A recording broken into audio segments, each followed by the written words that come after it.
bienvenue dans ce live sur Instagram. Je termine à l'instant mon webinaire qu'on a toutes les 2 semaines avec ma formation et mon accompagnement Parents Confiants. Et aujourd'hui, on a parlé du stress de décembre, des tensions qu'on peut ressentir dans nos familles à l'approche de Noël, etc., etc. Et j'avais envie de vous faire un petit live pour vous parler de ça parce que je pense que la majorité des gens ressentent du stress dans cette période de décembre, que c'est pas anodin et qu'il y a des manières de faire différemment pour réduire le stress qu'on peut ressentir pendant cette période particulière. Donc déjà, pensez à faire un petit coucou quand vous arrivez, mettre un petit bonjour, un petit hashtag replay si vous écoutez en rediffusion. Et je vais vous parler de 2-3 choses qui peuvent provoquer ce stress dans cette période de décembre. Et ensuite, qu'est-ce qu'on peut faire pour se sentir le mieux possible et prendre vraiment bien soin de nous dans cette période qui est en général très chargée. Donc, la première chose qui provoque souvent du stress et des tensions au mois de décembre, c'est la charge mentale. Le mois de décembre égale grande charge mentale. Souvent, il faut gérer déjà tout l'aspect d'organisation des fêtes, l'aspect des cadeaux. Souvent, quand on est maman, c'est nous qui cherchons toutes les idées pour chacun de nos enfants, donc c'est une grosse charge mentale. Après, il faut les acheter, il faut aller dans les magasins où il y a plein de monde, et ainsi de suite, ainsi de suite. Donc souvent, il y a du stress lié à la multitude d'activités et de tâches qui s'ajoutent à notre planning habituel. Ensuite, il y a l'aspect de projection. Qu'est-ce qu'on projette sur les fêtes de Noël? Là, on va cibler sur Noël, sur les fêtes de fin d'année. Parce que chacun projette quelque chose de différent sur ces fêtes-là.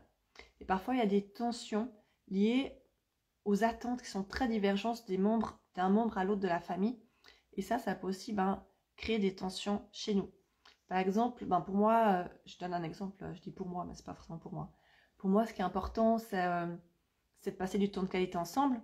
Peut-être que pour quelqu'un d'autre, c'est la bonne bouffe de fin d'année, là on adore ça. Peut-être pour quelqu'un d'autre, c'est les cadeaux. Et du coup, on va pas avoir les mêmes attentes sur Noël.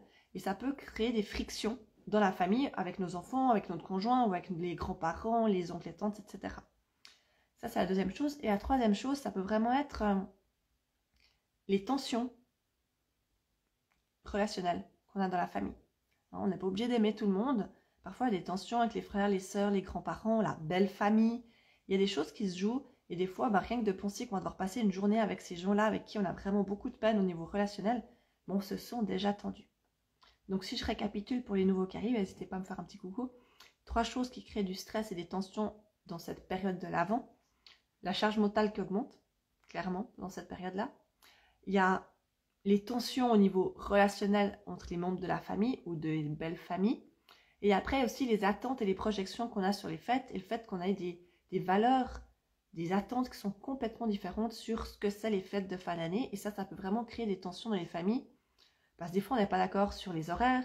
Des fois, on n'est pas d'accord sur le nombre de cadeaux. Des fois, on n'est pas d'accord sur... peu importe, ça peut être plein de choses différentes. Bonjour Anne-Sophie. Et du coup, ça crée des tensions en fait parce qu'on est déjà en train de s'exciter maintenant parce qu'on sait que X ou Y ne va pas respecter ce qui est important pour nous. Si on prend par exemple le nombre de cadeaux, si pour nous c'est important que notre enfant ne soit pas pourri gâté, déjà parce qu'il y a forcément plein de place dans sa chambre pour ranger tout ce qu'il va recevoir, ensuite parce que c'est une de nos valeurs aussi de lui apprendre qu'on n'a pas besoin de crouler sur les cadeaux, et qu'on a expliqué ça à belle-maman déjà 3 fois et qu'on sait qu'elle s'en fiche complètement et que c'est probable qu'elle lui offre 5 cadeaux à Noël, on peut déjà se sentir tendu avec ça parce qu'on se sent pas respecté dans nos valeurs alors que c'est nous les parents. Et souvent, c'est nous les parents, on a quand même le droit un petit peu de dire ce qu'on a envie de transmettre à nos enfants, mais en même temps, on ne peut pas imposer notre avis aux autres membres de la famille. Et tout ça, ça peut créer vraiment des tensions.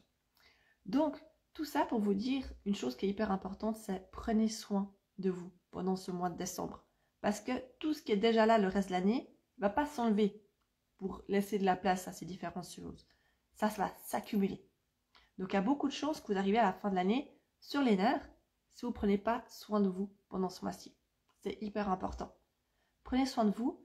Réduisez au maximum votre charge mentale en éliminant tout ce qui n'est pas nécessaire de faire. On n'est pas obligé d'aller 3 fois au marché de Noël, d'aller voir le Père Noël, d'aller déjà skier à l'UG, de préparer des cadeaux maison, plus. D'accord? Revenez à l'essentiel, c'est quoi qui est vraiment important. Revenez à vos valeurs, revenez à vos besoins, revenez à vos priorités. Et ensuite, vivez le moment présent. Ça ne sert à rien de vous pourrir la vie dès maintenant sur comment va se passer les fêtes de fin d'année. Vont se passer les fêtes de fin d'année.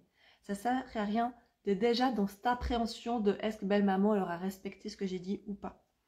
Ça sert à rien d'être dans cette appréhension de est-ce que lui il sera là ou il sera pas là. Ou est-ce qu'on va respecter l'horaire de mes enfants ou on va se coucher plus tard, et ainsi de suite. Toutes ces choses-là qui sont liées directement au fait, peut-être que ça va vous pourrir votre journée du 24 ou du 25 décembre.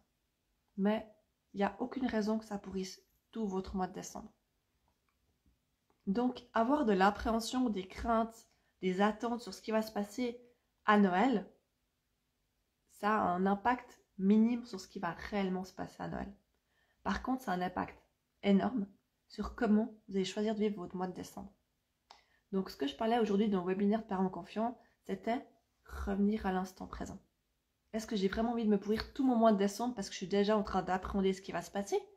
Ou j'ai envie de pouvoir profiter de chaque instant de ce mois-ci et bien, je vivrai ce que j'ai à vivre le 24-25 et je serai capable de faire face à ça. Donc, c'est déjà de se ramener à je serai capable de gérer ce qui se passe. Quel est le pire truc qui puisse se passer? Des fois, ça se rappeler c'est quoi le pire truc. Et des fois, quand on se prend conscience de c'est quoi le pire truc, on se rend compte que c'est pas si terrible que ça et ça fait descendre notre pression. Et ensuite, chaque jour, je choisis comment j'ai envie de vivre cette journée-là. Chaque jour, je reviens à qu'est-ce qui est important pour moi aujourd'hui. Le fait de se ramener continuellement à l'instant présent, ça va vous éviter de pourrir tout votre mois de décembre déjà en se projetant dans qu'est-ce qui va se passer au moment des fêtes. Donc, profitez de vivre le 1er décembre ce que vous avez à vivre le 1er décembre, de vous poser cette question le 1er décembre, comment moi j'ai envie de vivre cette journée du 1er décembre? Qu'est-ce qui est important pour moi aujourd'hui? Plutôt que, oh mon Dieu, mais comment ça sera le 24 ou le 25? Ou, oh mon Dieu, j'ai une liste comme ça de choses à faire. Mais est-ce que vous avez vraiment envie de passer toutes vos journées en étant dans ce mode-là? Je pense que personne n'a envie de ça en fait. Mais c'est juste d'en avoir conscience parce que souvent on est dans ce pilotage automatique et on ne se rend même pas compte qu'on est dans ce mode-là. Ou alors on a l'impression qu'on n'a pas le choix, alors qu'on a toujours le choix. Donc se ramener à qu'est-ce que j'ai envie de vivre aujourd'hui, ça va vous donner le choix. Aujourd'hui, je peux choisir ce que j'ai envie de vivre. Je ne suis pas obligée de subir quelque chose. Donc qu'est-ce que j'ai envie de vivre aujourd'hui et maintenant? Et ce que je vivrai le 24 ou le 25, je le déciderai le matin du 24 ou du 25. Je n'ai pas besoin de le décider le 1er ou le 2. Le 1er ou le 2, je décide de vivre ce que j'ai envie de vivre aujourd'hui et pas dans 2 ou 3 semaines. Donc vraiment essayer de se ramener continuellement à ça. Merci Estelle pour le message, ça fait plaisir. Tant mieux ça peut aider. Donc voilà, je sais que c'est très chargé, donc revenir à l'essentiel. Et je sais de quoi je parle parce que moi j'ai 2 enfants qui sont nés en décembre. Donc non seulement je me tape les fêtes de fin d'année, dont si je vais à tous mes Noëls, 4 Noëls, plus 2 anniversaires. Plus, parce qu'il y a encore tous les trucs qui sont liés aux activités extrascolaires. Donc c'est un mois très chargé et c'est pour ça que chaque fois je me ramène à l'essentiel. Je ne suis pas obligée de me suractiver dans tous les sens, pour avoir 50 000 cadeaux, d'avoir toute la charge mentale personnellement de tous les cadeaux de tout le monde. Non, c'est un choix que je fais. Donc est-ce que j'ai vraiment envie de choisir ça ou pas? C'est vraiment, vous avez le choix. C'est juste de prendre conscience qu'on a le choix qui fait qu'on a vraiment du pouvoir sur notre vie et c'est vraiment ça qui est important. Donc voilà, j'espère que ça vous éclairera. Si ça vous éclaire, n'hésitez pas à me mettre un petit message juste là-dessous. Si vous avez envie de partager avec d'autres mamans, n'hésitez pas à les taguer aussi juste là-dessous pour qu'elles puissent aussi écouter, puis peut-être que ça puisse aussi les aider pour vivre au mieux cette période du mois de décembre. Et je vous souhaite juste de prendre vraiment soin de vous pour ne pas arriver sur les rotules, parce que quand on est stressé, quand on est fatigué, on est aussi moins patient. On s'énerve aussi plus sur nos enfants sont du coup plus pénibles et on entre vite dans ce cercle vicieux où il y a l'impression qu'il n'y a rien qui va. Donc prenez soin de vous pour pouvoir prendre soin de vos familles et vivre ce que vous avez réellement envie de vivre et pas subir quelque chose. Je vous souhaite une belle soirée, une bonne nuit, puis à tout bientôt. Bye bye.